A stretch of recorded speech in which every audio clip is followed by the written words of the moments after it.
मित्रों, वंदे मातरम, जय हिंद, नमस्कार। मैं हूं अनिल यादव। आपका स्वागत है हमारे यूट्यूब चैनल गुरुजी स्टडी अड्डा फॉर यूपी टेट के लिए विशेष चैनल पर।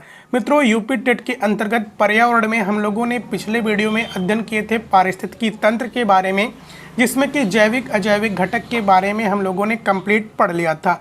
मित्रों, आज की वीडियो से हम नया टॉपिक शुरू करेंगे खाद्य श्रृंखला के बारे में, जो कि यहाँ से आपके एग्जाम में एक प्रश्न जरूर पूछे जाते हैं। तो मित्रों, यदि हम खाद्य श्रृंखला की बात करें तो इसकी परिभाषा है, जब ऊर्जा एक पोषण स्तर से आगे की ओर बढ़ती है तो वह एक निश्चित श्रृंखला का अनुसरण करते हुए आगे बढ़ती है, उसे ही खाद्य श्रृंखला कहा जाता है। देखिए मित्रों, यदि हम बात करें खाद्य का मतलब क्या होता है, खाद्य का मतलब भोजन होता है, श्रृंखला का मतलब होता है कड़ी। यानी कि मित्रों, जो भोजन की श्रृंखला होती है, जो खाद्य श्रृंखला होती है, एक पोषण स्तर से जब वह पोषण दूसरे पोषण स्तर में जाती है तो वह एक श्रृंखला का निर्माण करती है। इसी श्रृंखला को ही खाद्य श्रृंखला कहा जाता है। जैसे कि मित्रों देखिए, उदाहरण के स्वरूप देखिए मित्रों, जो घास है, घास क्या है, घास एक उत्पादक है। घास को कौन खाता है, तो घास के मित्रों कीट खाता है। अब मित्रों, कीट को कौन खाता है, कीट को मित्रों मेढक खाता है। मेढक को कौन खाता है, मेढक को सांप खाता है। सांप को कौन खाता है, सांप को बाज खाता है। ध्यान दीजिए मित्रों, जो घास के अंदर ऊर्जा थी, यह ऊर्जा किसके अंदर चली गई, यह ऊर्जा कीट के अंदर गई। कीट के अंदर जो ऊर्जा थी, जब मेढक खाया तो किसके अंदर गई, तो मेढक के अंदर चली गई। मेढक की जो ऊर्जा थी मित्रों, जब इसको सांप ने खाया तो मेढक की जो ऊर्जा थी किस में गई, सांप में गई। और मित्रों, जब सांप को किसने खाया, बाज ने खाया, तो सांप की ऊर्जा जो थी वह बाज में गई। तो मित्रों, जो ऊर्जा का स्तर होता है यह एक निश्चित क्रम में चलता है। इसी क्रम को मित्रों श्रृंखला कहते हैं। लेकिन मित्रों, यह कैसा स्तर है, यह खाद्य श्रृंखला का स्तर है, यानी कि भोजन का स्तर है। लोग एक दूसरे का भोजन बना रहे हैं, इसीलिए मित्रों इसे खाद्य श्रृंखला कहा जाता है। ध्यान दीजिए मित्रों, जो खाद्य श्रृंखला होती है कभी टूटती नहीं है। देखिए मित्रों, जो बाज होता है, बाज कभी घास नहीं खाता है। देखिए मित्रों, जो सांप होता है, सांप कभी घास नहीं खाता है। देखिए मित्रों, जो मेढक होता है, मेढक कभी घास नहीं खाता है। इसलिए मित्रों, जो श्रृंखला होती है यह एक निश्चित क्रम में होती है। तो चलिए मित्रों, आगे हम लोग बात करते हैं एक और उदाहरण का। देखिए मित्रों, यदि हम खाद्य श्रृंखला की बात करें तो जैसे कि मित्रों घास हो गया, घास को कौन खाता है, घास को हिरण खाता है। हिरण को कौन खाता है, हिरण को शेर खाता है। यह मित्रों एक निश्चित क्रम से चल रहा है, इसे ही श्रृंखला कहते हैं। और यह कैसा स्तर है, यह खाद्य का स्तर है, यानी कि भोजन का स्तर है। लोग एक दूसरे को भोजन बना रहे हैं, इसीलिए मित्रों इसे खाद्य श्रृंखला कहा जाता है। देखिए मित्रों, कभी भी शेर भूखा मर जाएगा, लेकिन घास को कभी भी शेर नहीं खाएगा। तो मित्रों, और जो हिरण है मित्रों, हिरण कभी भी उल्टा नहीं खाएगा, हिरण कभी शेर को नहीं खाएगा। हिरण कभी जो है मित्रों, कभी लोमड़ी को नहीं खाएगा। हिरण हमेशा घास खाएगा, वह उत्पादक वर्ग पर निर्भर रहता है। तो इसीलिए मित्रों, जो खाद्य श्रृंखला होती है कभी भी टूटती नहीं है। एक स्तर से दूसरे स्तर पर भोजन का ऊर्जा जो होती है वह जाती है, जो कि एक निश्चित क्रम से जाती है, इसीलिए इसे खाद्य श्रृंखला कहते हैं। चलिए मित्रों, एक हम प्रश्न की बात करें तो ध्यान दीजिए मित्रों, प्रश्न है, यदि किसी घास परितंत्र में घास से ऊर्जा कीट ले रहा है, घास से ऊर्जा कौन ले रहा है, कीट ले रहा है। और कीट से ऊर्जा कौन ले रहा है, मेढक प्राप्त करती हैं। और मेढक से ऊर्जा सांप प्राप्त करता है, और सांप से ऊर्जा बाज प्राप्त करता है। तो नीचे दिए गए आरेख के अनुसार, आरेख क्या है मित्रों, आरेख है 1 2 3 के अनुसार अंतिम पोषण प्राप्तकर्ता कौन है। यानी कि मित्रों तीसरा पोषण प्राप्तकर्ता कौन है, यह आरेख के अनुसार पूछ रहा है। इसमें ऑप्शन दिया है मित्रों, कीट है, मेढक है, सांप है, बाज है। तो मित्रों ध्यान दीजिए, पहला तो उत्पादक हो जाएगा, उत्पादक को कौन खाएगा, कीट खाएगा। तो कीट जो है यह पहला पोषण प्राप्त करता हो जाएगा। कीट को कौन खाएगा, कीट को मेढक खाएगा, तो यह दूसरा पोषण प्राप्त करता हो जाएगा। मेढक को कौन खाएगा, सांप खाएगा, यह तीसरा पोषण प्राप्त करता हो जाएगा। सांप को कौन खाएगा, सांप को बाज खाएगा, तो यह चौथा पोषण प्राप्त करता हो जाएगा। देखिए मित्रों, प्रश्न में पूछा क्या गया, आरेख के अनुसार अंतिम पोषण प्राप्त करता कौन है। तो आरेख में कौन है, तीसरा है, तो तीसरा पोषण प्राप्त करता कौन है, बाज है। तो मित्रों सही उत्तर क्या हो जाएगा, बाज हो जाएगा। देखिए मित्रों, एक बार आप कंफ्यूज हो जाएंगे कि उत्पादक को क्यों नहीं गिने। तो उत्पादक को कौन खा रहा है मित्रों, उत्पादक तो किसी को खा नहीं रहा, ऐसा तो पूछा नहीं है। उसमें पूछा है कि कीट ऊर्जा, घास परतंत्र से कीट ऊर्जा ले रहा है, यानी कि किसी भी घास परतंत्र से ऊर्जा कीट ले रहा है। तो ऊर्जा जो है कीट लेगा तो पहला पोषण प्राप्त करता हो जाएगा ना, और दूसरा मेढक हो जाएगा, तीसरा सांप हो जाएगा। यही तीसरा पूछ रहा है आरेख के अनुसार अंतिम पोषण प्राप्त करता कौन है। यदि आरेख न दे और पूछे कि दिए गए विकल्प में अंतिम पोषण प्राप्तकर्ता कौन हो जाएगा, तब आपका सही उत्तर बाज हो जाएगा। लेकिन आरेख दे देगा तो वही आरेख आपको देखकर बताना होगा। कभी कभी वह पूछता है मित्रों दिए गए आरेख के अनुसार दूसरे पोषण प्राप्तकर्ता कौन है, दिए गए आरेख के अनुसार पहला पोषण प्राप्तकर्ता कौन है, तो इसी प्रकार के आंसर आते हैं। चलिए मित्रों अब हम बात करते हैं ऊर्जा का पिरामिड। तो मित्रों ऊर्जा की पिरामिड की बात करें तो जो ऊर्जा होती है मित्रों यह निम्न स्तर से उच्च स्तर में जाती है। और मित्रों पिरामिड की बात करें तो 3 भुजाओं से घिरी हुई एक आकृति होती है जिसमें ऊर्जा के स्तर को इसमें दर्शाया जाता है, इसे ही पिरामिड कहते हैं। और मित्रों इसमें किसकी ऊर्जा, इसमें क्या दर्शाया जा रहा है, ऊर्जा दर्शाई जा रही है, इसलिए मित्रों इसे ऊर्जा का पिरामिड कहते हैं। जो ऊर्जा होती है मित्रों यह निम्न स्तर से उच्च स्तर में गमन करती है, नीचे से ऊपर की तरफ जाती है। ध्यान दीजिए मित्रों, जैसे कि यहाँ एक पिरामिड है, पिरामिड के नीचे मित्रों सबसे पहले क्या हम सूर्य को रखते हैं, क्योंकि सूर्य जो है मित्रों यह उत्पादक वर्ग इसका भोजन करते हैं। सूर्य की किरणें जो होती है यह उत्पादक वर्ग में भोजन बनाने में इनको सहायता प्रदान करती है। तो सबसे नीचे कौन हो जाएगा मित्रों, सूर्य हो जाएगा। सूर्य से ऊर्जा को, और मित्रों जो सूर्य है इसमें नाभिकीय संलयन के द्वारा यह स्वयं ऊर्जा हमेशा उत्पन्न करता रहता है। तो मित्रों सूर्य से ऊर्जा कौन प्राप्त करता है, उत्पादक वर्ग प्राप्त करता है। उत्पादक वर्ग से ऊर्जा कौन प्राप्त करता है, प्राथमिक उपभोक्ता करता है। प्राथमिक उपभोक्ता से ऊर्जा कौन प्राप्त करता है, द्वितीयक उपभोक्ता। द्वितीयक उपभोक्ता से कौन ऊर्जा प्राप्त करता है, तृतीयक उपभोक्ता। तो मित्रों यानी कि जैसे कि जो उत्पादक वर्ग है, उत्पादक वर्ग सूर्य से ऊर्जा लिया, और जो प्राथमिक उपभोक्ता है वह उत्पादक वर्ग को खाता है, और जो द्वितीयक उपभोक्ता है वह प्राथमिक उपभोक्ता को खाता है, जो तृतीयक है इन सबको लेता है। तो यह ऊर्जा का एक निश्चित क्रम चलता है।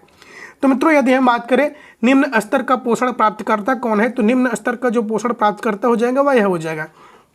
यदि मित्रों हम बात करें उच्च स्तर का पोषण प्राप्तकर्ता कौन है, तो जो तृतीयक उपभोक्ता है या उच्च स्तर का पोषण प्राप्त करता है।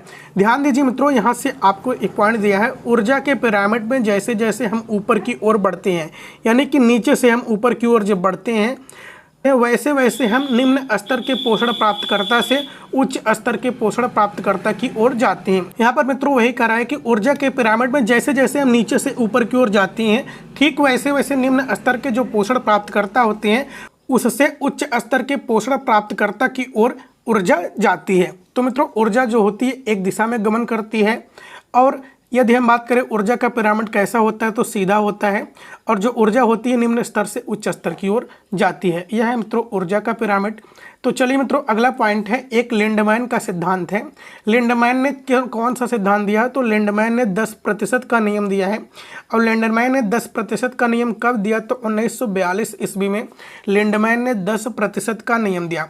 तो मित्रों इन्होंने क्या कहा कि जो ऊर्जा का पिरामिड है, ऊर्जा के पिरामिड में जो ऊर्जा होती है जब एक स्तर से दूसरे स्तर में जाती है तो वह ऊर्जा सिर्फ दूसरे स्तर में कितना पहुंचती है, उसका 10% ही वह ऊर्जा पहुंचती है।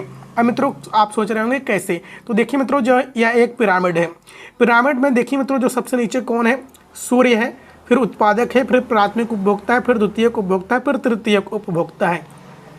जैसे कि मित्रों सूर्य के पास 1000 कैलोरी की ऊर्जा है, 1000 कैलोरी की ऊर्जा है, तो मित्रों जो उत्पादक वर्ग है सूर्य से कितना लेगा, वह उसका 10% ही ऊर्जा प्राप्त करेगा, बाकी वह उसको बाहर कर देगा। ध्यान दीजिए मित्रों 1000 में यदि हम 10 भाग देते हैं तो 100 आ जाएगा। और मित्रों जो उत्पादक वर्ग है इससे जब प्राथमिक उपभोक्ता जब उत्पादक को खाएगा तो जो प्राथमिक उत्पादक के अंदर जो भी ऊर्जा रहेगी उसका सिर्फ 10% ही प्राथमिक उपभोक्ता को प्राप्त होगा, और बाकी 90% वेस्ट हो जाएगी, खराब हो जाएगी। तो यदि हम 100 के भाग 10 करें तो आपका आंसर आ जाएगा 10।